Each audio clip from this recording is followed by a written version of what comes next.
श्री शिवाय नमस्तुभ्यम। Welcome back to all of you. स्वागत है आपका आपके अपने यूट्यूब चैनल में। जी मैं आज आपसे बहुत ही विशेष उपाय के बारे में बात करने वाली हूँ। जी हाँ, बहुत ही विशेष उपाय के बारे में आपसे बात करने वाली हूँ। यह उपाय आपको सावन के आखिरी जो सावन सोमवार पड़ने वाला है इस दिन करना है, और जो सावन का आखिरी सावन सोमवार आपको 8 अगस्त को प्राप्त होगा। देखिए 2022 में 4 सावन सोमवार हमें प्राप्त हुए हैं, जिसमें 3 सावन सोमवार हो चुके हैं। तो अभी जो लास्ट सावन सोमवार है वो है 8 अगस्त को। तो आपको इस दिन ये उपाय करना है।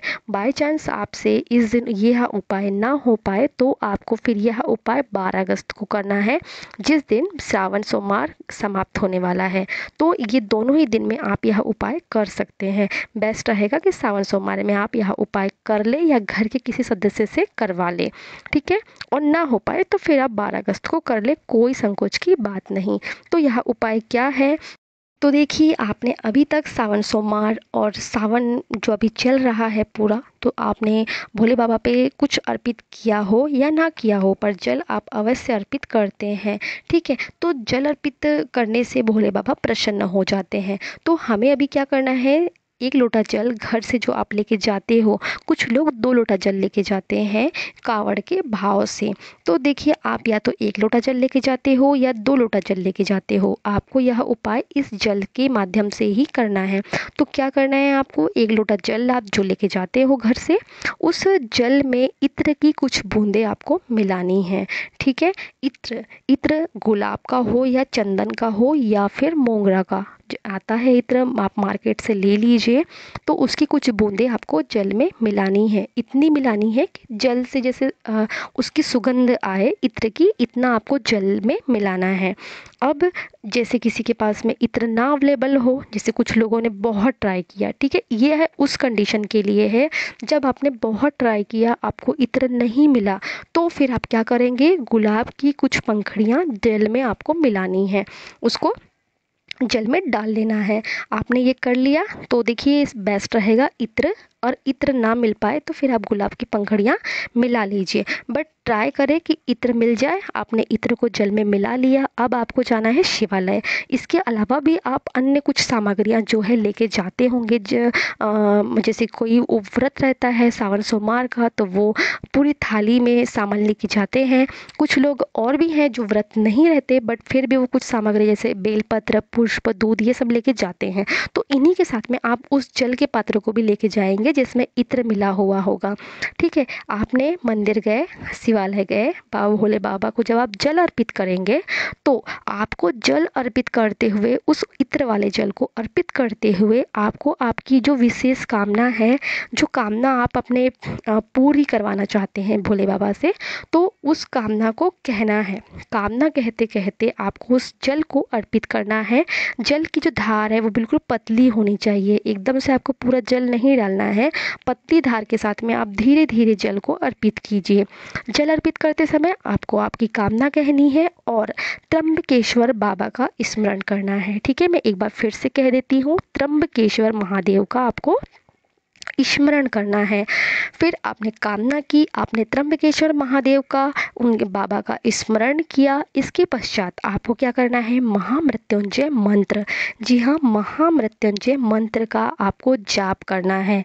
आपको कामना, जो आपने त्र्यंबकेश्वर बाबा का स्मरण किया है और जो आप महामृत्युंजय मंत्र जो बोलेंगे, इसे आपको अपने मन ही मन में कहना है, ठीक है। मंत्र जो है महामृत्युंजय मंत्र, उसे बोल बोल करके नहीं किया जाता कि दूसरों को आवाज़ आए, ऐसे नहीं किया जाता।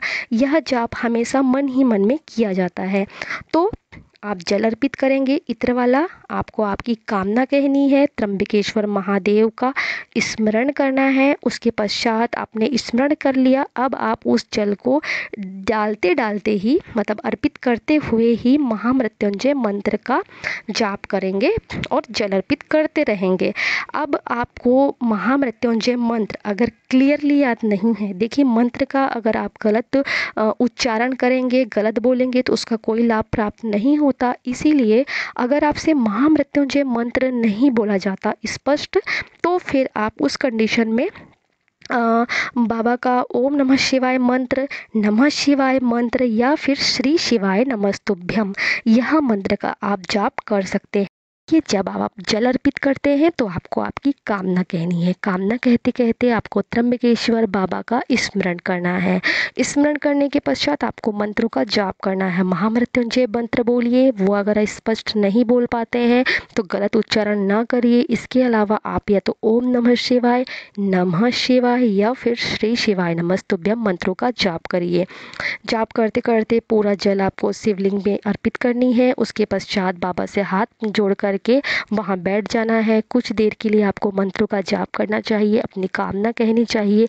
उसके पश्चात आपको नंदीश्वर महाराज के कानों में, उनका जो सीधा कान है वहाँ पे आपको उनके कानों में अपनी कामना कहनी है, अपनी हाजिरी लगवानी है। उसके पश्चात ही आप अपने घर को जाइए। तो नंदीश्वर महाराज के पास में मैंने हमेशा कहा है कि उनके कानों में आपको यह कामना कहनी चाहिए ही चाहिए। आप या तो ये उपाय कर रहे हो तब भी, या फिर कभी भी आप कभी भी किसी भी शिवालय में जाते हैं तो नंदीश्वर महाराज वहाँ पे उपस्थित रहते ही हैं। तो उनके कानों में हमेशा अपनी कामना के बारे में, अपनी हाजिरी लगवाने की बात बोलनी चाहिए। तो हड़बड़ी में आप कभी मंदिर से वापस ना आए, 5-10 मिनट वहाँ पे आपको टाइम स्पेंड करना चाहिए। उसके पश्चात ही आपको आना है और अपनी कामना बोलनी है, जो आप विशेष कामना अपनी पूर्ण करवाने वाले हैं। तो इस तरीके से आप यह उपाय सावन सोमवार के आखिरी सावन सोमवार में भी आप कीजिए, या फिर जो सावन समाप्त होने वाला है उस दिन भी यह उपाय कर सकते हैं। इसके पश्चात भी आप जब भी कोई भी सोमवार आपको लगता है कि आपको आपकी कोई कामना कहनी है बाबा से, तो आप सोमवार के समय में यह उपाय आप कर सकते हैं। ठीक है, तो इस तरीके से आप यह उपाय कीजिए, अपने मनोकामना बोलिए। और देखिए, मैं बाबा से यही कामना करती हूँ कि आपकी जो भी आप मनोकामनाओं के लिए यह जल अर्पित कर रहे हैं इत्र वाला, आपकी विशेष कामना जो भी है वह पूर्ण शीघ्र से शीघ्र हो, ऐसी मैं कामना करते हुए बाबा देवादिदेव महादेव से आपसे आज्ञा लेती हूँ। श्री शिवाय नमस्तुभ्यम। Thank you so much.